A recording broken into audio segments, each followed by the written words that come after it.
이승만 대통령 재조명, 보훈처, 서좌담회. 이승만 1875-1965 대한민국 초대 대통령에 대해 국내 일각에서 제기된 친일 인사, 미국의 앞잡이 등 이른바 4대 주장에 대해 미국의 대표적 외교 역사학자들은 과거사의 정치화라며 역사적 사실에 부합하지 않는 왜곡이라고 했다. 28일 현지 시각 국가보훈처가 한미동맹 70주년을 기념해 워싱턴 DC 조지 워싱턴대에서 개최한 이승만 대통령 재조명 좌담회에는 윌리엄 스투, 조지아대 석좌 교수, 그레그 브레진스키 조지 워싱턴대 교수, 데이비드 필즈 위스콘신대 동아시아 센터 부소장 등이 참석했다. 박민식 보훈처장이 이 전 대통령의 공과와 관련해 질문하고 한종우 한국전쟁유업재단 이사장이 답변을 정리 요약했다.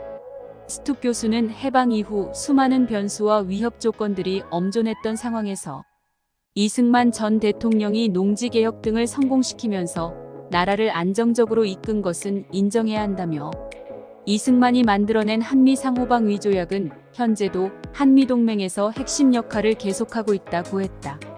필즈 교수는 이 전 대통령의 인생에는 집권 연장 등 결점도 있었지만 조국을 위해 희생한 것을 부정하긴 어렵다며 한국의 자유주의 개혁을 옹호한 점, 한국 독립운동을 위한 집념과 농지개혁 등은 한국인들이 이승만을 존경할 수 있는 이유들이라고 했다.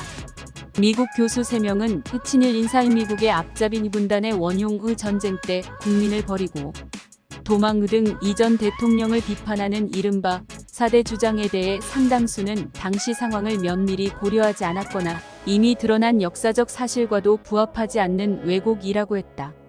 스투 교수는 이 전 대통령이 친일 인사였다는 좌파 학계의 주장에 대해 한국은 과거를 정치화하려는 경향이 있다.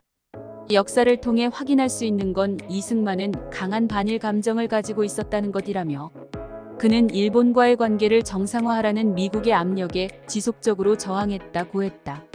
이 전 대통령이 친일 청산에 소극적이었다는 평가에 대해 어떻게 생각하느냐는 박민식 처장 질문에 스투 교수는 프랑스의 영웅 드골도 1945년 구성한 임시정부의 나치 괴뢰 정권이라는 평가를 받은 비시정부 가담자들을 포함시켰다며 나치 협력자들을 다 축출할 경우 나라를 운영하기가 불가능했기 때문이라고 했다.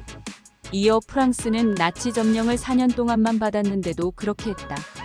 한국은 36년간 일제 지배를 받았다고 했다. 브레진스키 교수는 같은 이유로 미 군정은 이승만보다 이른바 친일 인사들을 더 많이 기용했고 일제강점기의 행정체계를 다시 세웠다고 했다.